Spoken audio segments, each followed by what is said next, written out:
Dr. Jen Kaseya, Director General of Africa CDC.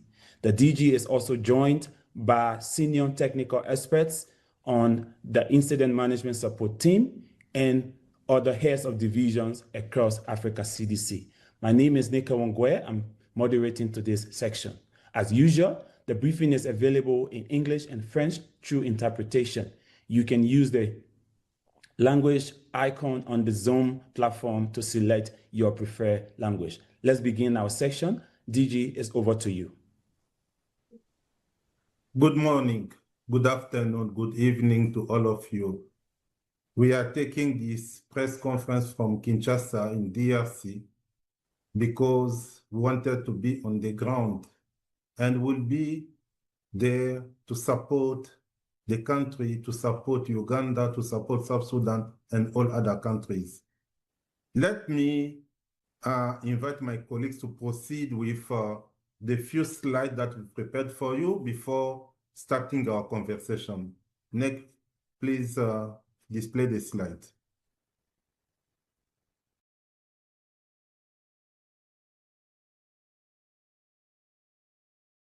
Yeah, next slide, please.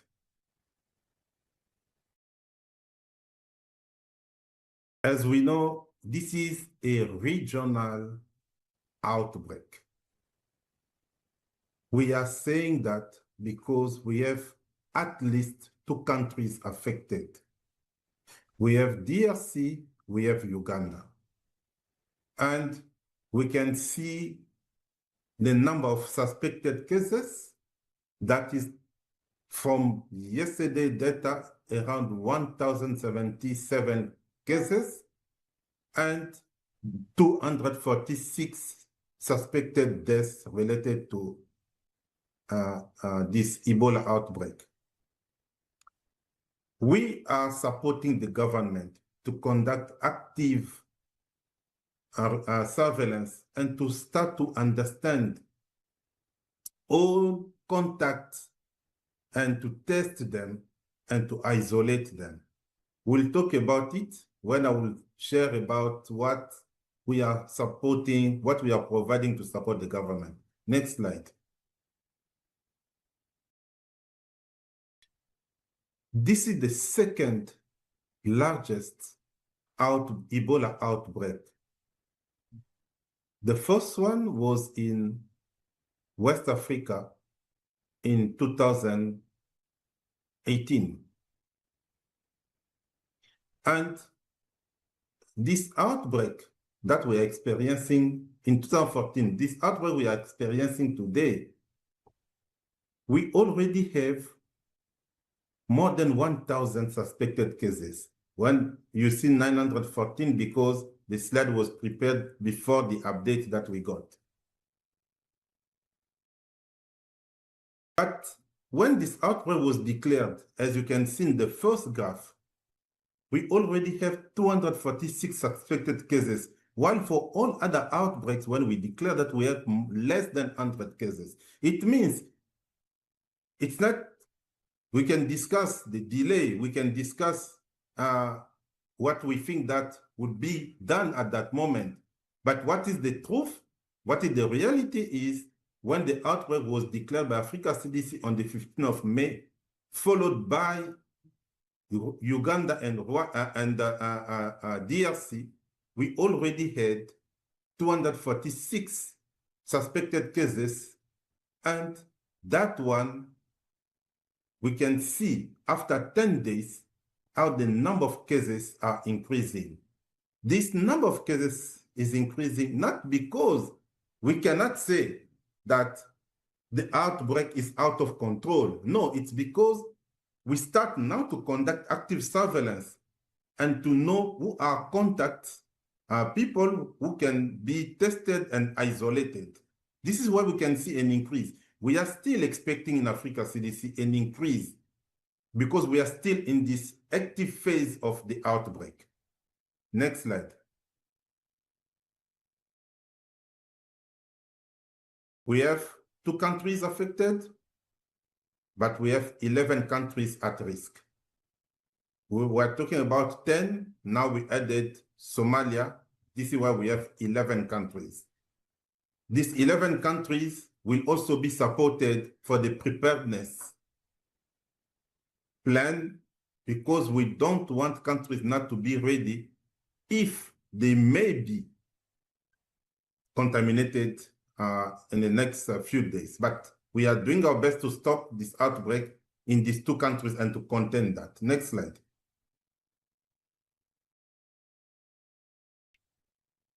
When colleagues are asking,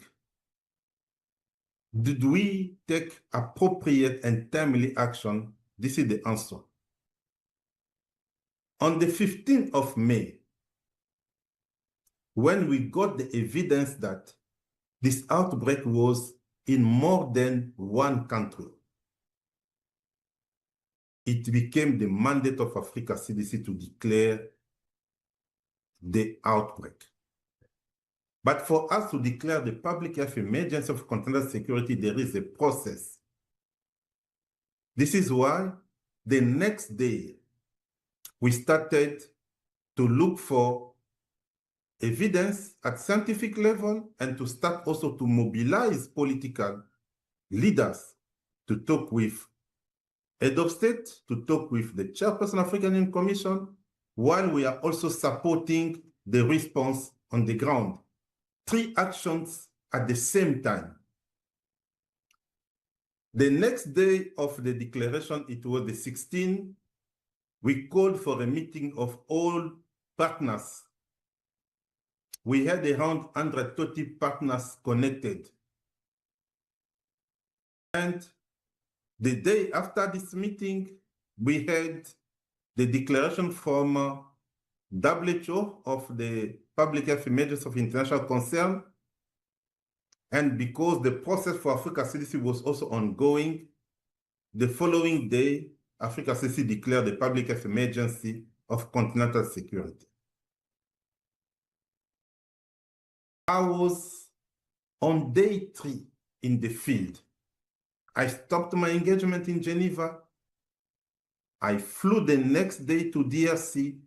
The 3rd day, I was in Kinshasa, then in Bunia, at the epicenter of the disease, visiting the hospital, meeting leaders, talking with communities, sitting with people who are affected to understand what is the message they are giving us. Because most of the time, we are acting from our offices in Geneva, in New York, in Brussels, in Addis Ababa. We don't know what these people they think. This visit opened my eyes on what are the real needs of the population. And this visit was also a clear message on the mistrust that exists currently between African people and Western countries. The question they are asking me, DG, why after 19 years of this outbreak, we still don't have a vaccine? We still don't have medicine. And they are telling me, as a local leader was telling me, if this outbreak was in Europe or in the US, the vaccine and medicines will already be available. This is the message that I'm relaying to you, members of the media. The message coming from the community that is affected. What we did, the next day, it means day 4, we organized a ministerial meeting in Kampala, bringing all ministers from DRC, Uganda, South Sudan, bringing all partners, discussing and having one joint response plan of 319 million for countries. This is what Africa CDC did. And this is what is making this response more robust, because appropriate action was taken timely. Next slide.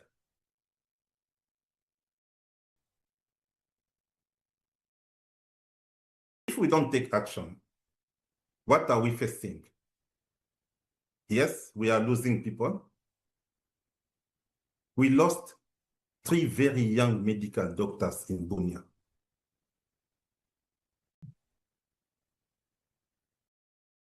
They have hope to become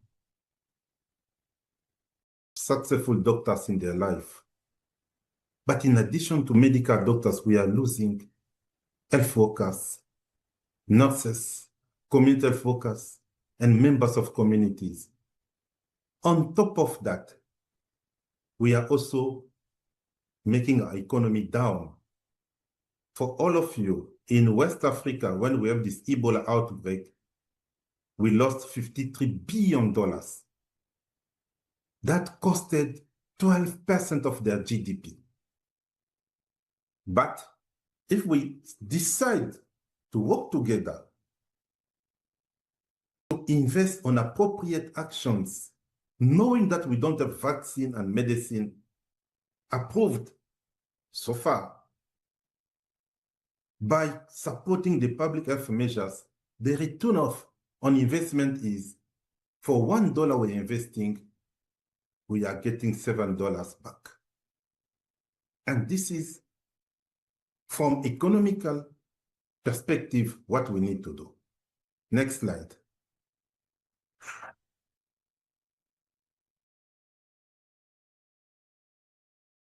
We started to mobilize communities, leaders, as you can see, President Museveni, but most importantly, private sector also. Because we believe it's time for private sector to understand that with these travel restrictions that the world is imposing, for your information, we already have 15 countries imposing some forms of travel restrictions so far. It means business will be affected. I want to thank my dear brother Aliko Dangote, Orama, George Elombi, and so many others who are working now to bring all businessmen together to have a meeting where they will pledge, but will also see how to support the overall response to outbreaks in Africa. Next slide.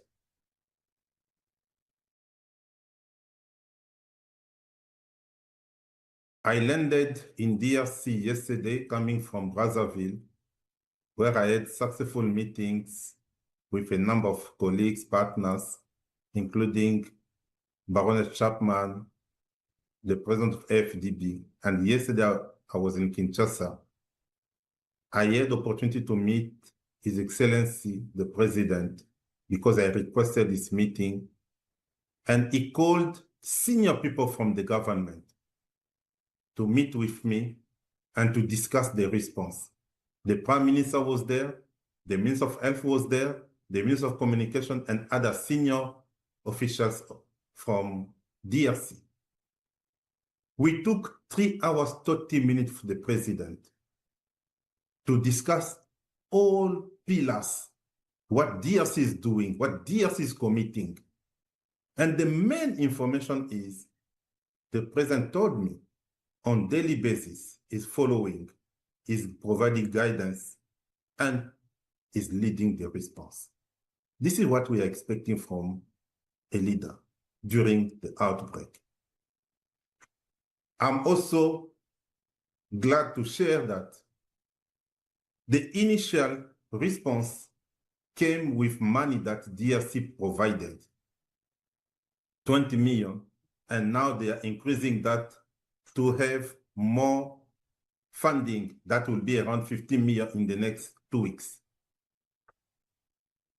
The President decided also immediately after that meeting that we had yesterday to send 2 ministers in the field. Now that I'm talking to you, the Minister of Health and the Minister of Communication are in the field, are in Ituri, organizing the response and making this region ready to stop the outbreak. Next slide.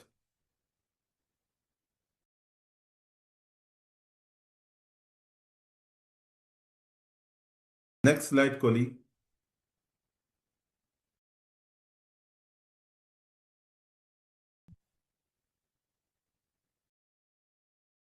How are we responding to this outbreak? In Africa, we are led by a major lesson, Mpox. For the first time, the continent came together, putting Africa CDC and WHO together, supporting member states based on their plans, and working closely with all partners. This is what we call Incident Management Support Team, IMST. All of our leaders, all of our ministers, all of our partners who want to work with us, we are all saying we need one plan, one team, one budget, and one implementation model. Without that, we will not achieve what we want to achieve and will waste resources. We don't want the current Ebola outbreak to be like what DRC had a few years ago, where 1.2 billion were given, but no one knows the impact of that. No one knows what was built with this 1.2 billion. Now, with Mpox, we can see the legacy of Mpox. Even the increase of the lab network in Africa, it's thanks to the Mpox legacy. We believe that with this Ebola outbreak, there will be also a legacy. Next slide. This is how we are organized. We have a number of partners who are there. I want to thank all of them. Yesterday, we had a meeting with more than 200 of them, co-shared by my brother, Pastor Janabi, and myself. And we have a number of pillars where each of us is providing input and support. We are working closely together, and I thank everyone. Next slide.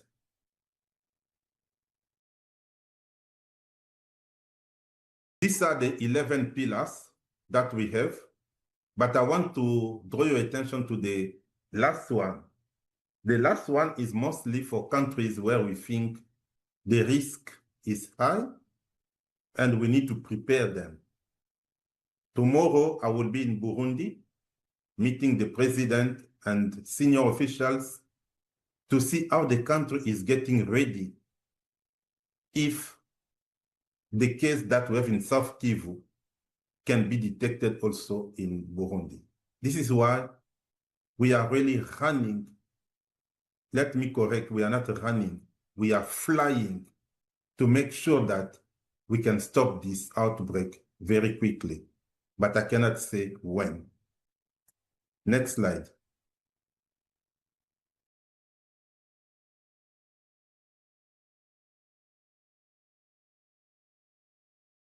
Next slide, please.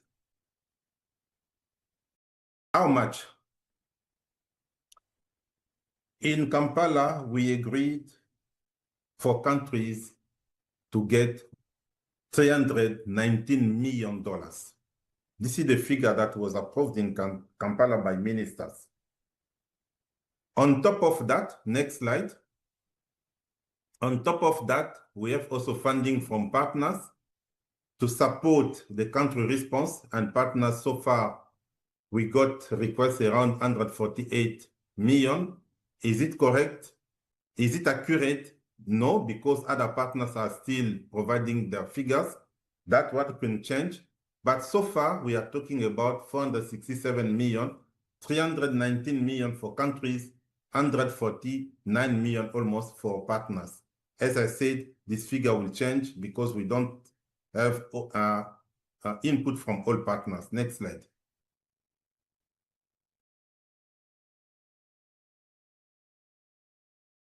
What are we asking? First, to member states, I really want to thank the 3 countries that had the opportunity to meet in Uganda, and they agreed for the cross-border activity, and they requested Africa CDC to support them. And for your information, this meeting took place because I received a letter from the Minister of Uganda calling Africa CDC to organize this meeting. And you saw the communique. There is this strong commitment to conduct cross-border activities. We are also calling countries to provide financial support to the response, because this is the sovereignty agenda we are talking about. About our communities, we know the challenges that they are facing. I will again go back to Ituri in a few days.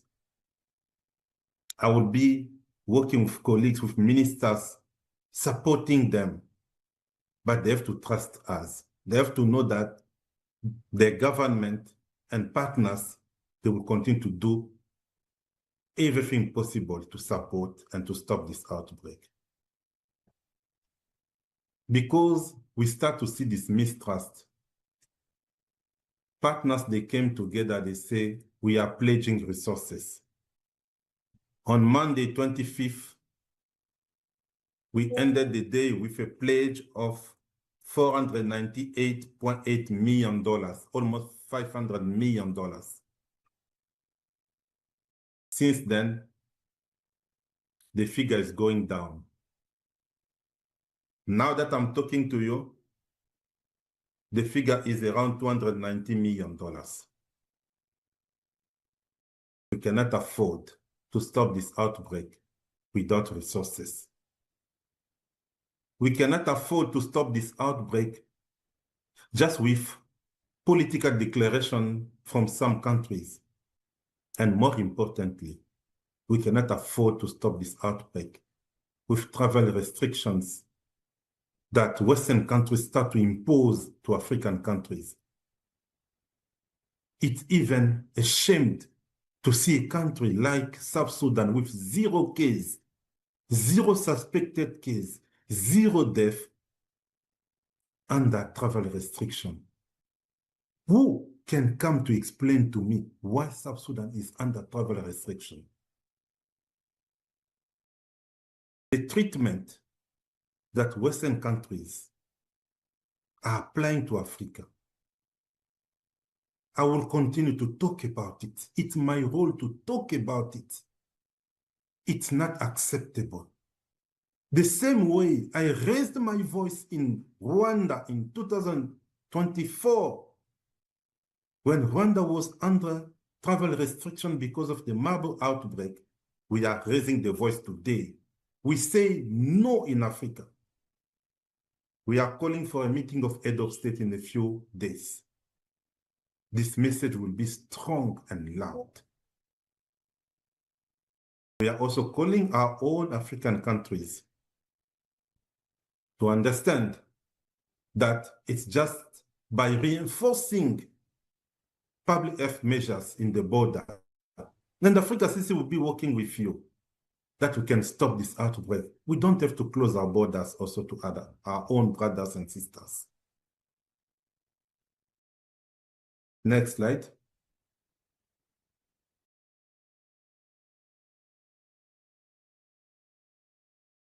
I want to thank WHO colleagues, the leadership of Professor Janabi is critical on the way we are working together.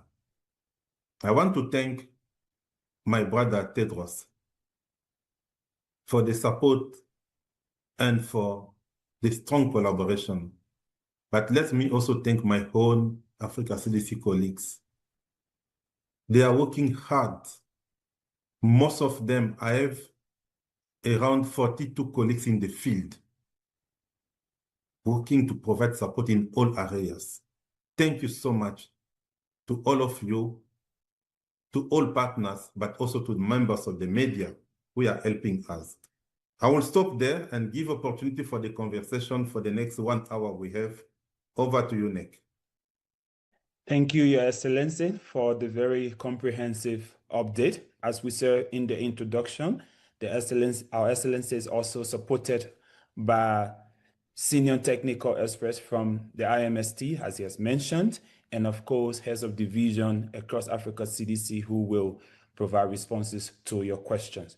Today, our questions will begin with some of our colleagues are asking in French. I've managed to translate them. So if you prefer, Your Excellency, you can respond to them in French.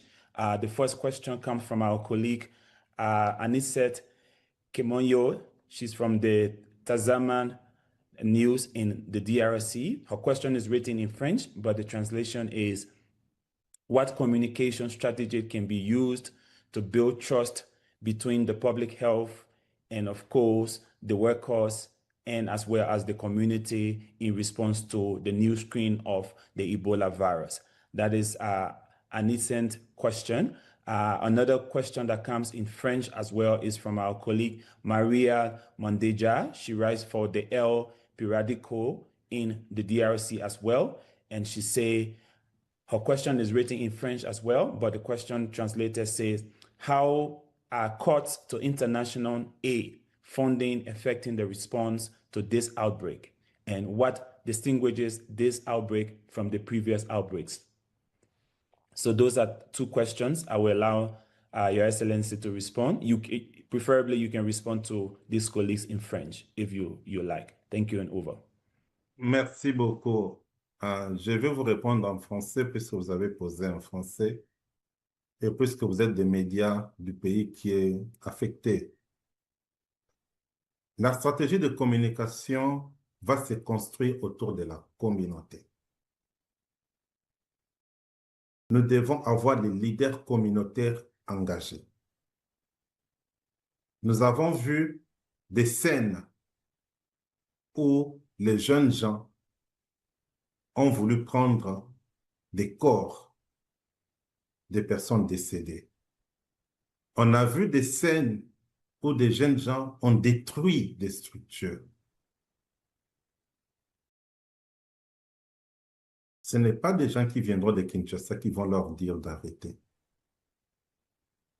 Voilà pourquoi j'apprécie l'initiative du ministre qui est parti avec le ministre de la Communication sur place pour essayer de résoudre ces problèmes, de mettre les communautés ensemble, de les écouter et de mettre en place des stratégies appropriées par rapport à leurs revendications. Je pense qu'avec ce que nous avions discuté ensemble, avec les membres du gouvernement et les chefs de l'État, avec la volonté que j'ai vue, avec les informations que j'ai de ces communautés que j'ai rencontrées, tout ce que nous avions vu dans le passé risque d'être le passé et qu'on ne les reverra plus.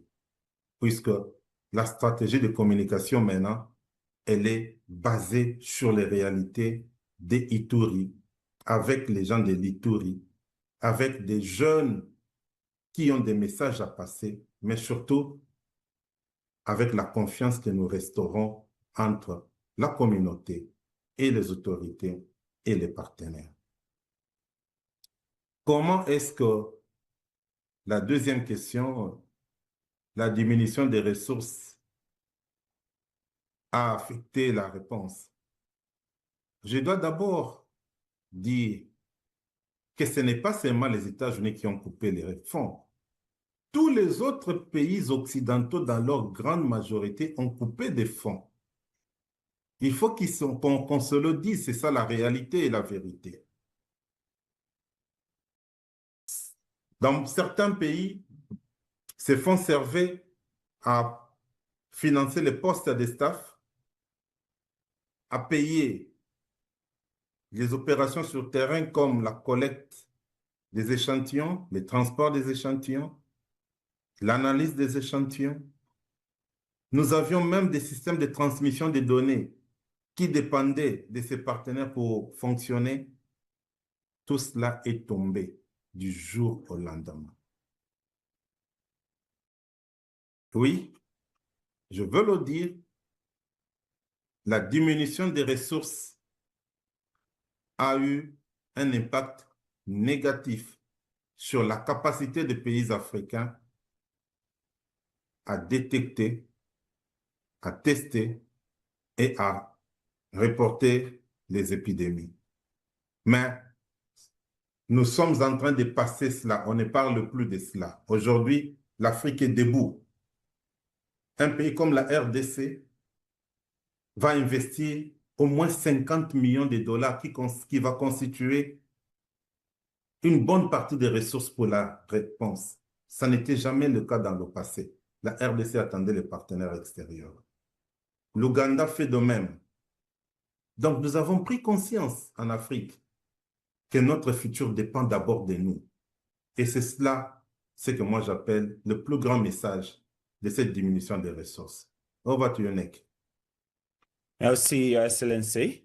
We'll take our second batch of questions from the ones that have come in here before we go to our colleagues who have raised their hands online. So our next question comes from our colleague from the BBC, who is based in the DRC, Emery Makomano. His question is around vaccine. He says, are there therapeutics and or vaccines available to be introduced in a move to halt the rapid spread of this current strain of the Ebola virus?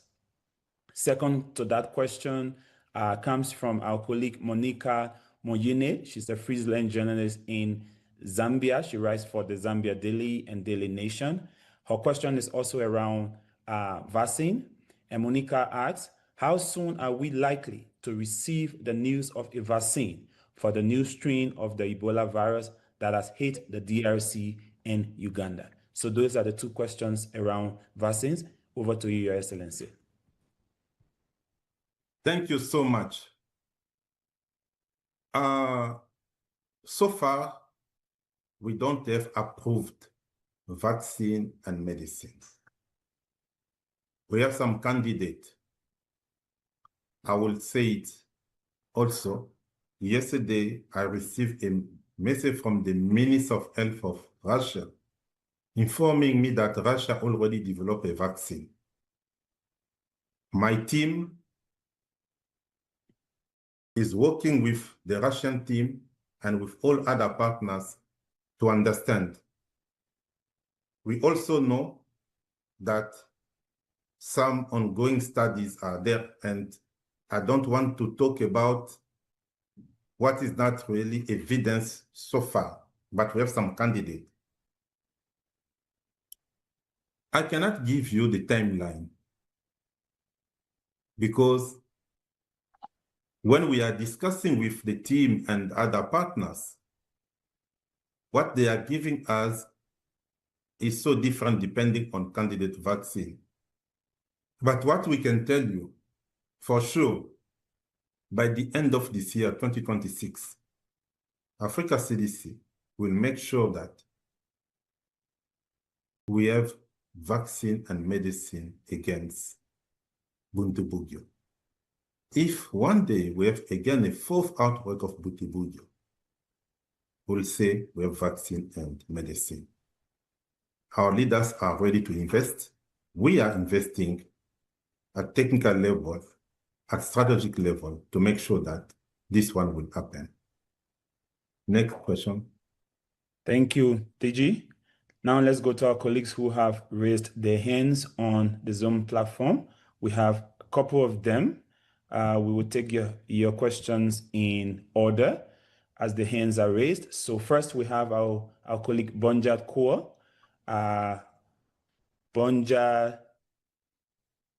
Bonja writes, is based in New Delhi. She's the science or health journalist based in New Delhi. Bonja will be the first. Bonja will be followed by our colleague Gabriela Emmanuel from NPR based in the US. And then we see our colleague Sarah Jevin from Devers. So we'll go in that order for now, and then we receive answer from Your Excellency, then we take the next batch. So Bonja, over to you. Hi, thanks for taking my question.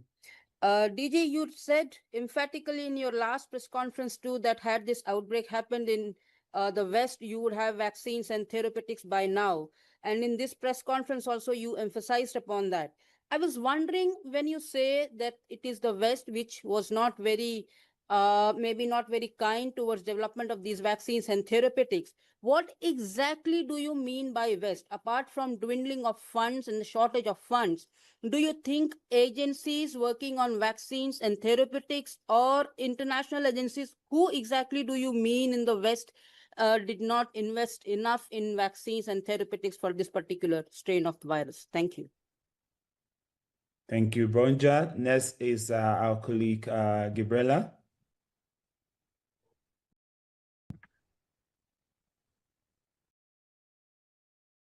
Hi, thank you so much for doing this as always.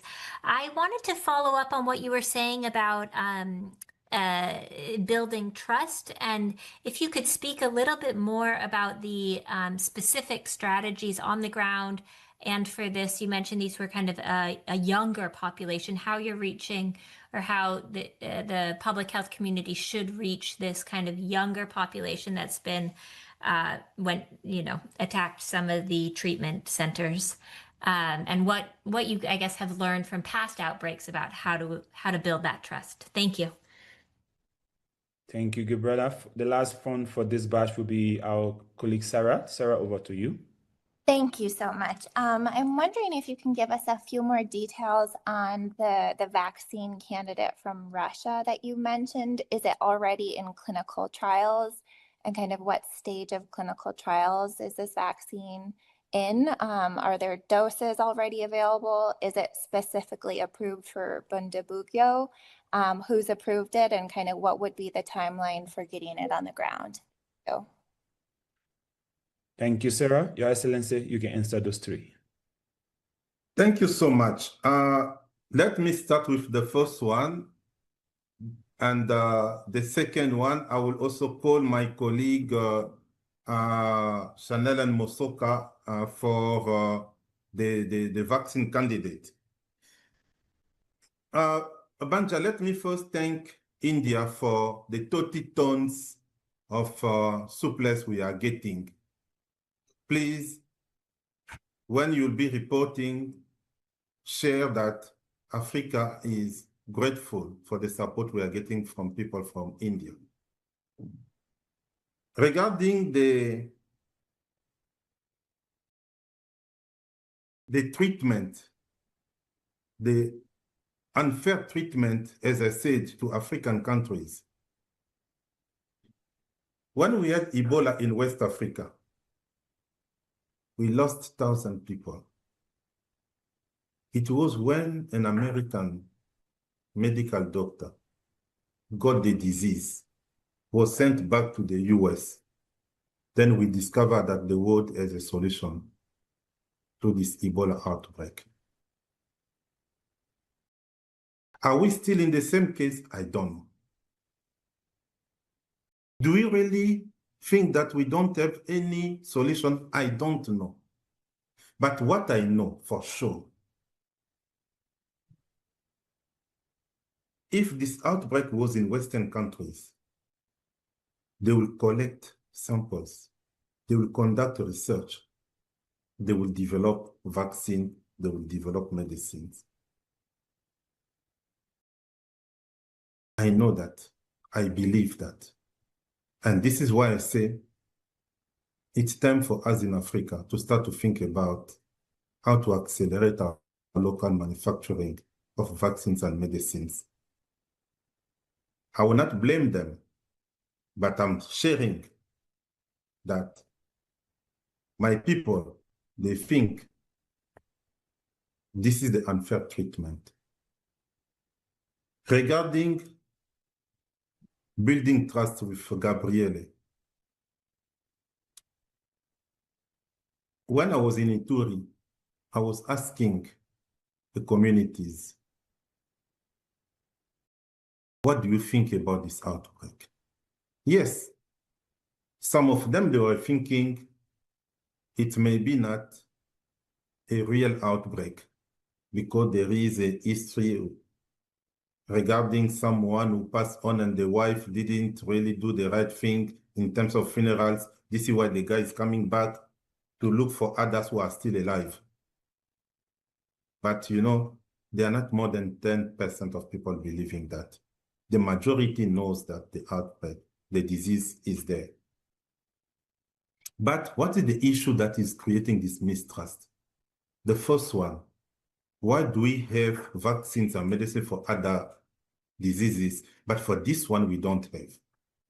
And they believe that medicines and vaccines exist, but we don't want to give them. It was the question they were asking me. Why did you don't want to give us what you have?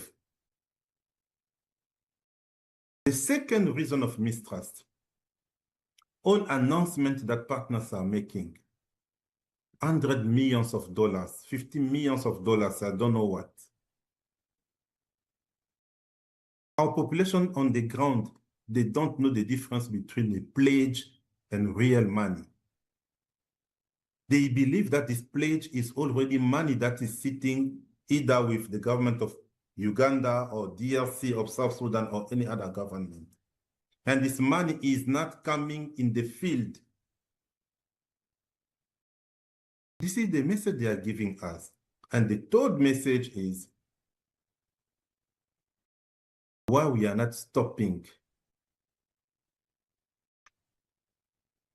this insecurity that is affecting them and that is not allowing them to have access to help services they need. To rebuild the trust, we need to respond to them and we need to involve them by listening from them. This is why today I'm saying clearly, loudly, we don't have vaccine, we don't have medicine. They must know that. And the second message is we are doing our best to provide funding. What we have, we are coming back, we are giving you. And the third message is you'll be leading your response yourself. You are responsible for your community. We'll give you all tools, especially for the communication side. But for medicines, for PPE, and other aspects of the response, we'll do our best. I can tell you that I start to see from what I'm getting, change is coming, and we'll take it from there. I will ask Mosoka and Chanel if you are connected. Are you connected for the vaccine candidate in Russia? Otherwise, I will move on. Chanel? Yes, hi Didi, and hi colleagues. So we're still learning more about the vaccine, but what we do know is that it was developed based on the 2014 to 2016 outbreak in West Africa. So it targets the Zaire Ebola virus. It was developed by the Gamaleya National Research Center in Russia. It's a viral vector vaccine. I mean, we know the specific platform is RVSV plus adenovirus 5 vector combination. But we have further meetings this week with the Gamaleya Research Institute, so we can hear from them more about why they think that this vaccine can have impact on this strain. So we will keep you updated as we learn more. Thank you. Thank you, Chanel. Thank you, Your Excellency. Let's go back to our questions up. The hands that are up, we'll pick another 3 of our colleagues, this time in the same order. Paul Adepuju from The Lancet will go first. He will be followed by Naomi Kasige from Bloomberg. And of course, after Naomi will be our colleague, Rachel Abuja from the News Agency of Nigeria. Let's go in that order, colleague. Paul, you are first. Yes, thank you very much for taking my question. My first question has to do with more clarity regarding the state of the infection among health workers. If we have insights around the proportion of the cases reported that among health workers, and whether this was very early or we are still seeing rapid number of cases in the newly detected cases among health workers. And you've been talking about the interventions. I know that in the case of Bundibugyo Ebola, survival samples from earlier Uganda outbreaks have contributed to antibody discovery. So what do you consider to be fair return when African survival samples help generate promising countermeasures? And to what extent do you think Africa can start expanding its research capabilities such that cases like these don't have to be solely dependent on researches conducted outside the continent. Meanwhile, we have these cases happening on the country. We have survivors that have circulating antibodies in their blood systems. So what is being done such that Africa research ecosystem is able to stand up to the occasion? Thank you very much. Thank you, Paul. Our second person is Naomi. Naomi, it's over to you. Hi, thanks for taking for taking my question. You said that you ended Monday with 498 million in financial pledges and that the numbers have actually declined since then. Could you tell us exactly how much has been pledged at this point and who has pulled out since Monday? Thank you. Thank you, Naomi. Lastly, for this bash, with Rachel. Thank you so very much, Nick, and well done, Profi and your team. With the sharp reduction in international funding and sudden collapse of external support, which I'm aligning with Naomi, surveillance and laboratory system, how realistic are we in transition towards full domestic funding or financing of outbreak response, and what risks remain during this shift? Again, this is not the first time we are responding to Ebola outbreak, of course, in West Africa, of course, in Congo. Didier, I would like to know, what have we not done from all we've gathered in the past years? Is there anything left that we've not looked into? Thank you, and over.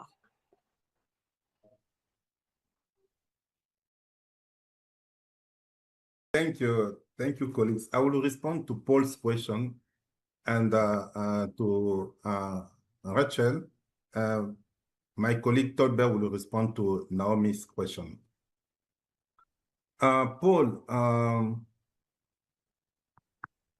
in West Africa, we saw that infection rate among healthcare workers was around 2 to 50%, depending on preparedness and availability of infection prevention measures. Where we had PPE, where we have good preparation, health workers were not so badly affected.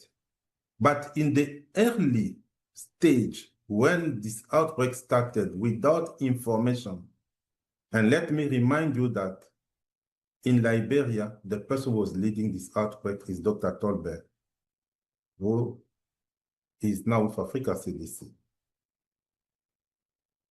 And we also know that in West Africa, nurses and nurse aides represented more than 50% of infected health workers, because nurses are those who are first receiving patients. Unfortunately, 68% of them passed on. These are statistics.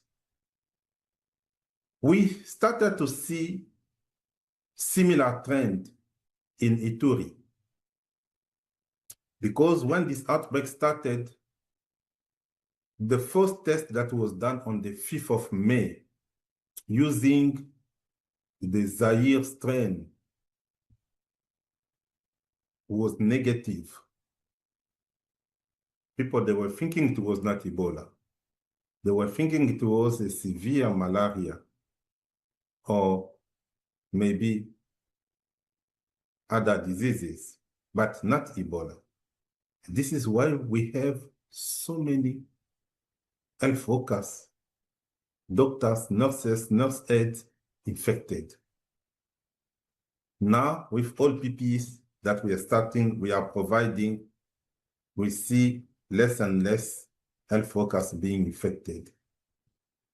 But your question regarding how can we expand the research capability? How can we explain that Western countries, they took samples, they manufacture vaccine, they manufacture medicines, but they're not coming to give us back? There is no other way to say it. There is no other way to say it. We are all living in the same planet. We are all human beings. Let me just assume that there is a vaccine somewhere. When people are dying, others are imposing travel restrictions. If tomorrow we discover that some of them have already vaccine and medicine, how do you think African people they will consider these people already have that? This is why during the negotiation on the pandemic agreement, we came with a strong component of pathogen access benefit sharing. PABS. Unfortunately, we didn't finalize the negotiation for the last WHO. We need to continue. What it means, pathogen access benefit sharing, we need to benefit from our pathogens. We don't want to beg every time we have an outbreak. We are no longer begging, we are taking action. Africa CDC is developing capacity, building capacity of African countries to manufacture. We made a lot of progress. We created African pool procurement mechanism. We empower our African Medicine Agency. We know how we are providing incentives for African manufacturers to start to manufacture. We are facilitating the tech transfer. Since COVID, we made some progress. But this outbreak will teach us to accelerate the progress that we made. Rachel, what Uganda didn't do to face again another outbreak? No, I will not phrase it like that. I will say Uganda did the right thing. Let me remind that the first 2 cases in Uganda came from DRC. People who came to seek healthcare support in Uganda. It means they are imported cases. And when these people came, nobody knew that they had Ebola. But in 3 days, 4 days, they were tested positive to Budubungyo, and the government took appropriate action. I was briefed when I was in Uganda about the protocol that the government is following. And I want to thank them for the transparency. So far, we don't have any evidence of community transmission in Uganda. Cases that we have in Uganda are mostly linked to the imported cases from DRC. And we'll continue. What to do? Your question. We need to continue to build our capacities and to make sure that in terms of surveillance, in terms of detection, in terms of protection of health workers, in terms of behaviors that we have, we'll continue to work on that. And it will help us in the future to not to be infected by another Ebola outbreak. Tolbert, please, can you answer Naomi's question? Thank you, DG. I think Naomi wanted to know what are lessons from previous outbreaks and why are we still having these frequent outbreaks? And so I will attempt, Naomi, to tell you that this outbreak of Bujubujo, and there are some similarities. First of all, that I wanted to throw out there. The way it is happening, like the Ebola Zaire, that the species that was, and the most virulent one, the most difficult and that can kill faster, to put it in a lower term, in West Africa, was that we started the outbreak in West Africa with the same theory of no vaccines and no therapeutics. The Bujubujo species that we're dealing with right now in DRC and Uganda, the similar theory that we are starting with. So what are some lessons learned that we are applying right now? As the DG mentioned to you, when you don't have the medical countermeasures, you use the public health countermeasures. And what are those? He just mentioned to you, surveillance are some of the lessons we learned. We have to increase our disease surveillance. We have to increase our testing. We have to ramp up contact tracing. We have to do community engagement, which is important. You're engaging the community so that people are not hiding cases in their homes or treating them in their homes.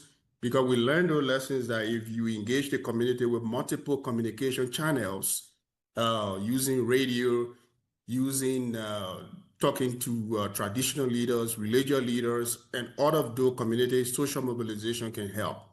And the situation, what we also learned that we need to apply here is the humanitarian crisis that is taking place also in the area, the Ituri region and other areas with conflicts, poverty, farming, and other things, other endemic diseases. We need to have a whole package under the incident management support teams and our partners. And also, some of the things we're doing right now is the ramping up of the research to find vaccines. You know that we were in the middle of the outbreak of the Ebola Zaire outbreak in West Africa, when DG just mentioned to you that then when we found some therapies and the vaccines that we use, when you trace the contacts, you deploy those vaccines and give contacts of contacts and you vaccinate them. That's how people get protected and you can kill the outbreak. And as of what can we do now, of which to start Ebola and other diseases, once there is human, animal, and environment interface, we will have these kind of outbreaks happening on a frequent level. And this is why One Health approach in dealing with these outbreaks is important, because we still interact with the bats. Our hunters are still killing monkeys, and we are close to the environment. Our mining companies, you remember the areas we're dealing with right now is a mining area, and our mining companies are getting an incursion on a daily basis with the environment, and it's infected and it's infecting our people. That's how animal-to-human transmission happens, and then you have human-to-human transmission and an outbreak. So we need to work hard, as our Director General has stated, to get ahead of the curve. Over to you, DG. Thank you. Thank you, Dr. Torbo. Thank you, Your Excellency. We still have a few more minutes. If you would permit DG to take a couple of questions. Our colleagues are really interested in your responses today. So let's go back to the chat quickly. There are two questions that are related. One is from our colleague Julie from the AFP, and another one from Eva. Both questions are related, so I'll put them together in one. They're all framed around the current conversation about the government of Kenya and the US government. So Judy first asked, can you comment on reports that the Trump administration works to open a treatment facility for citizens for US citizens in Kenya instead of facilitating their return for medical assistance on American soil? How far is the project, and what do you think of it? That's Julie's question. In relation to that question, Eva from the German press agency also asked, how do you comment on the report that the US or US citizen exposed to Ebola quarantine will be quarantined in Kenya? How much will such plans stress the health system in Kenya, in a country like Kenya, and that already categorized as a high-risk country? So those are two questions that are related. DG, over to you and the team. Thank you so much. My first answer is, so far, I didn't hear from the Kenyan government response, if this is the question asked to them. And as you know, I'm in contact with the senior officials from Kenya.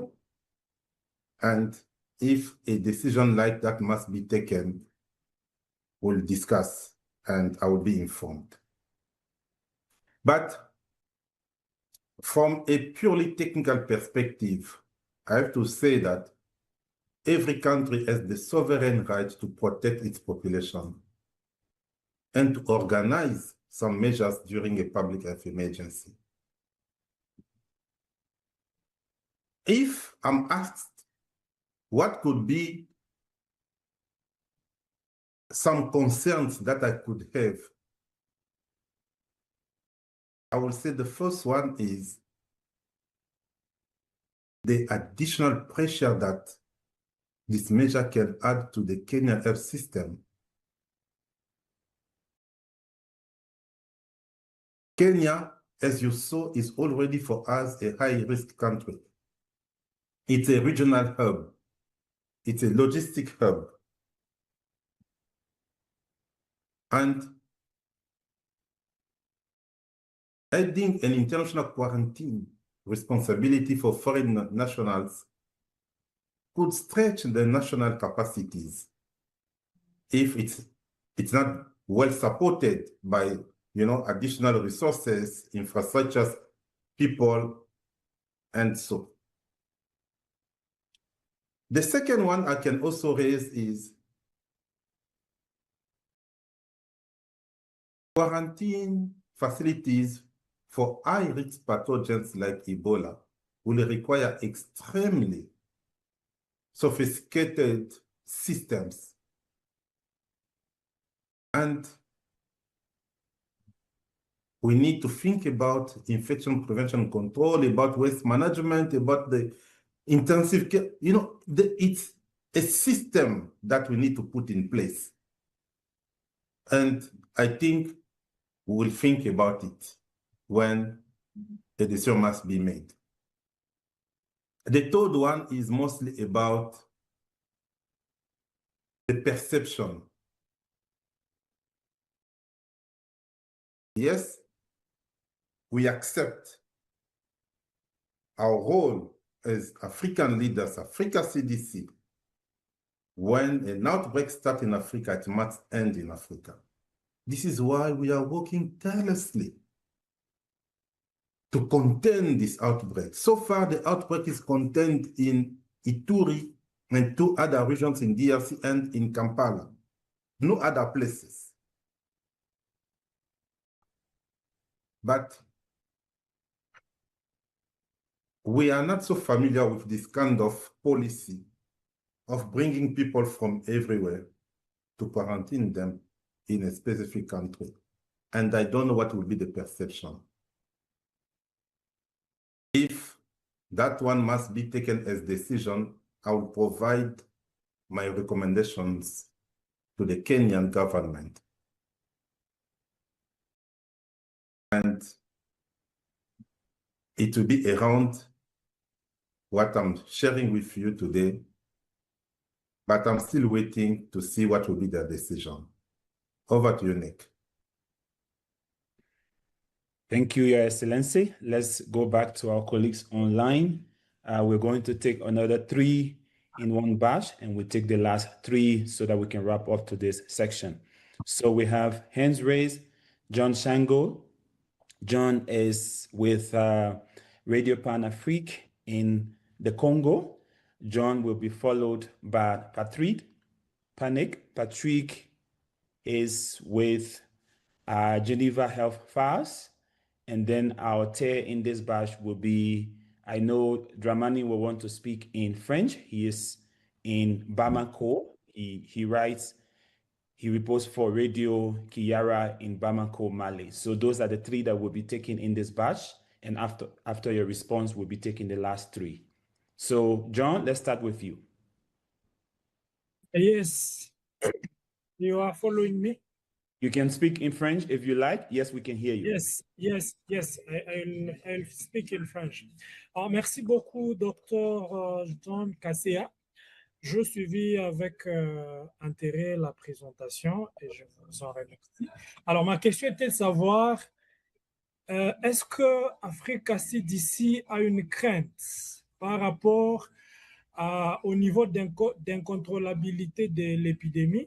Excusez-moi le terme d'incontrôlabilité. J'ai dit incontrôlabilité parce que nous avons suivi des scènes qui se sont produites en Ituri et qui se sont soldées, n'est-ce pas, par l'incendie des structures où étaient internés les cas victimes d'Ebola, si bien que même certains se sont enfouis dans la communauté. Ce qui a, n'est-ce pas, élargi le champ de contact et de contamination. Et aujourd'hui, il s'est fait que, en tout cas, il y a une sorte de peur, de crainte dans la communauté. On ne sait plus comment s'y prendre. Ça, c'est la première préoccupation. Alors, rebondir dans cette préoccupation, je voudrais maintenant savoir comment est-ce que Africa CDC s'y prend déjà pour essayer de contrôler la situation.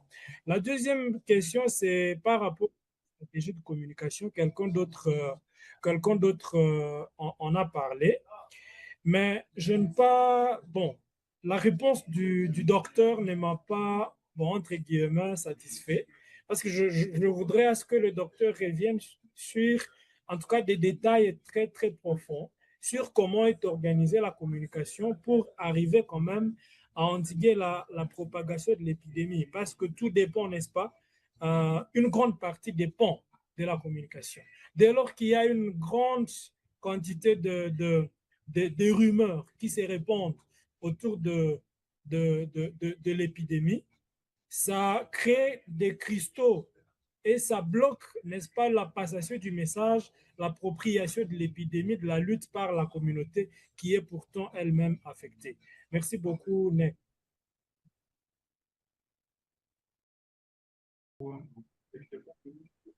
Thank you, Jean. Let's take Dramani. I know Dramani will also want to speak in French, and then we can take Pretty. Dramani? Ok, merci beaucoup de m'avoir accordé la parole. Bonjour à toutes et à tous. Je remercie Jean Kasséa pour la qualité de la présentation sur la situation de la maladie à virus Ebola en RDC et l'Ouganda. J'aimerais savoir quand il a parlé d'une déclaration de l'épidémie par CDC Afrique, il a parlé des 3 actions qu'ils ont menées. Si il peut rappeler ces 3 actions-là, j'aimerais savoir ces 3 actions-là. Après, c'est la seule question que j'ai. Je remercie Africa CDC pour ses efforts continus en faveur du renforcement de la sécurité sanitaire en Afrique. Merci.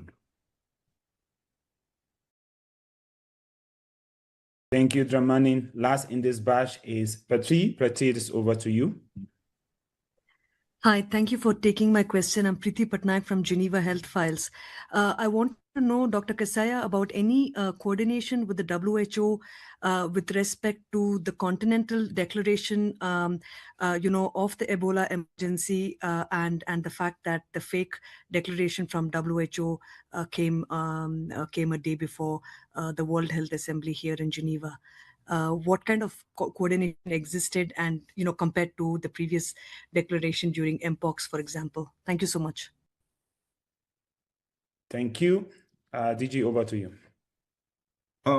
Thank you.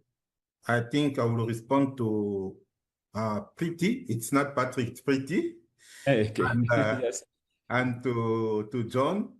And my colleague will respond to Dramani. Let me start with John because it's in French and I know people are recording. It will help also for our people in the field to strengthen the communication aspect. John, qu'est-ce que nous faisons dans notre stratégie de communication? J'ai dit, on met les communautés au centre de la réponse. Ça, c'est la première approche. Ça signifie quoi? On ne vient pas avec une stratégie qu'on a élaborée à Kinshasa ou en Europe ou aux États-Unis pour dire voici ce qui va marcher.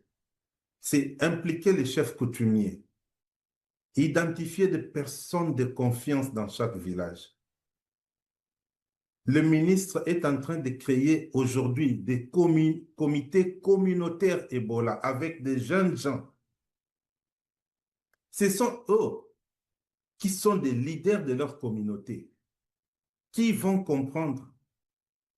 On va même donner à certains d'entre eux des motos pour aller circuler et passer le message.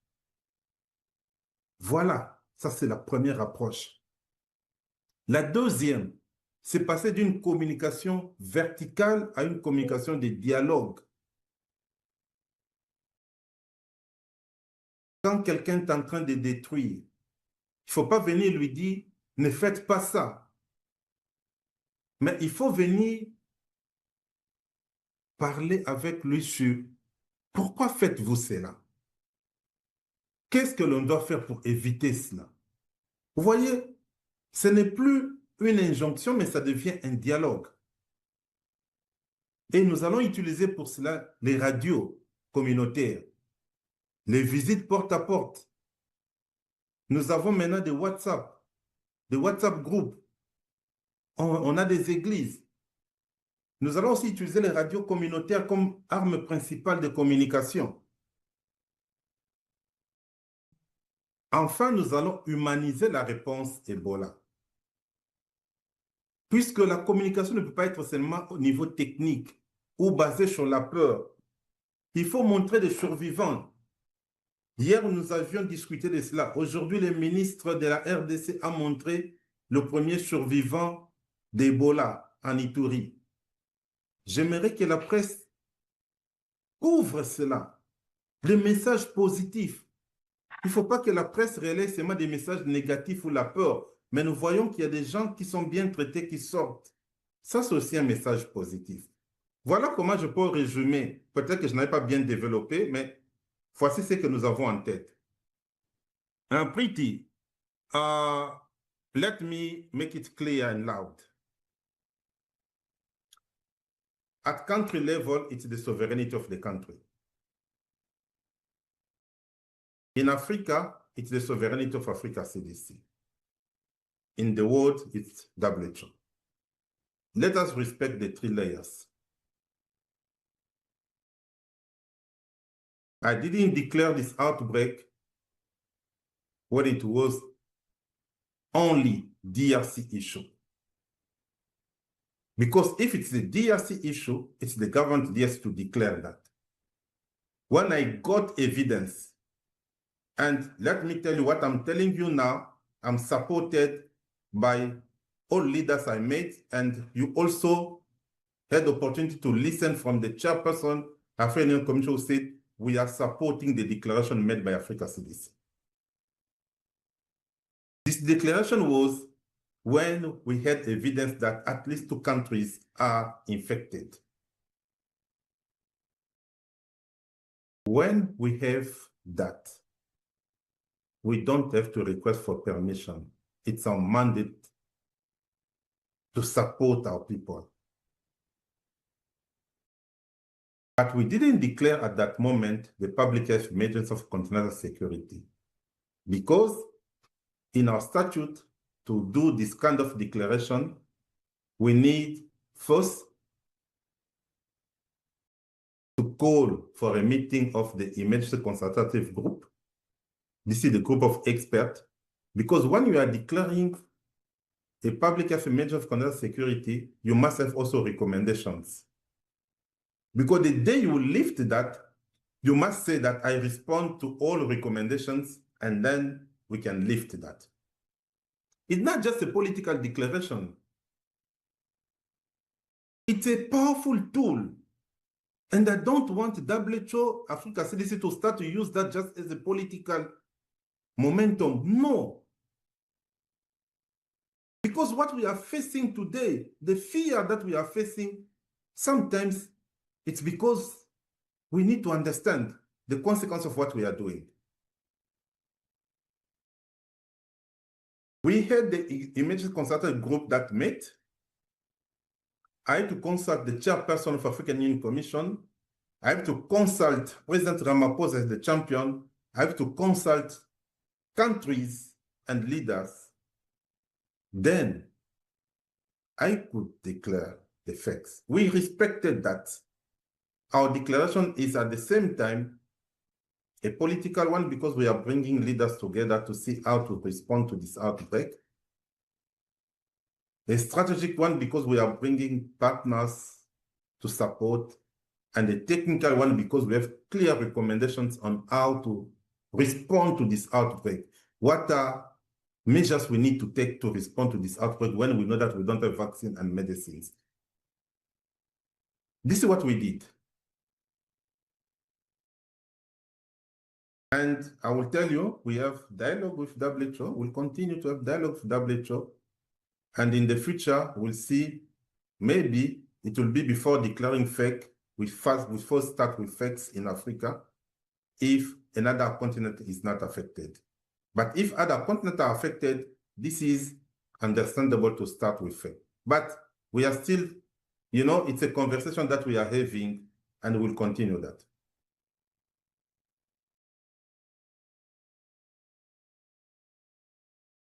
Thank you, Your Excellency. I was speaking muted. So we're going to wrap up the session from here. Our colleague Renin with Bloomberg, based in South Africa, has been up for a while. So she's going to be the last person to ask today. We're already almost 5:30, so we're going to wrap up with her. So over to you, Renin. Thank you very much for the opportunity.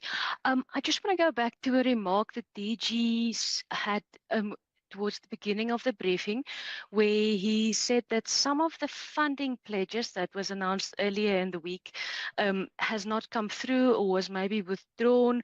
So I'm just trying to get a sense of where do we stand now on funding pledges, the amount, and you know, if there had been withdrawals, which funders had pulled out?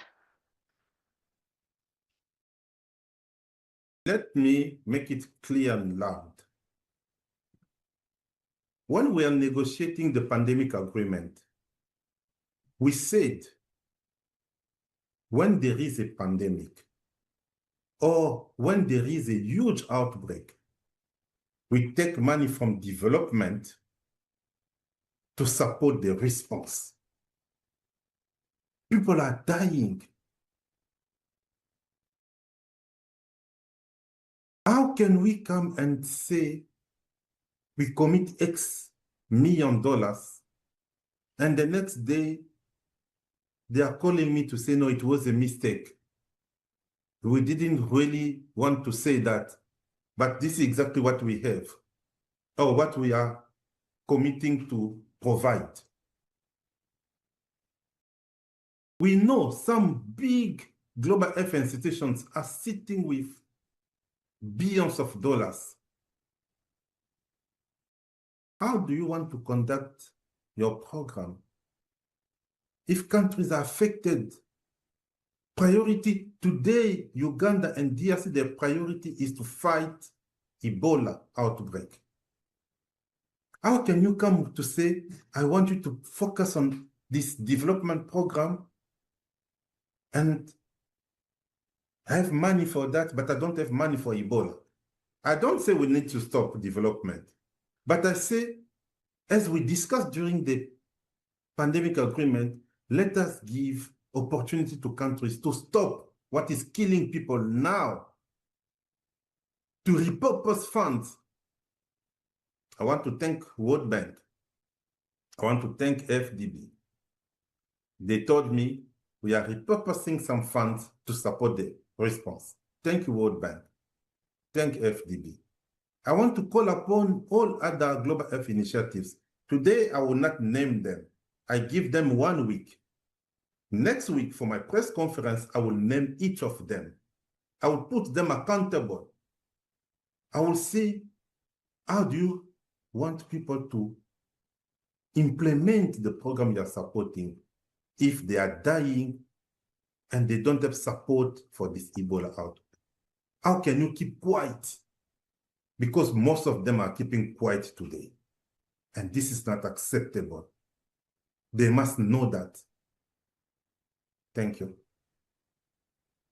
Thank you, Your Excellency. Thank you, colleagues, for your active participation into this section.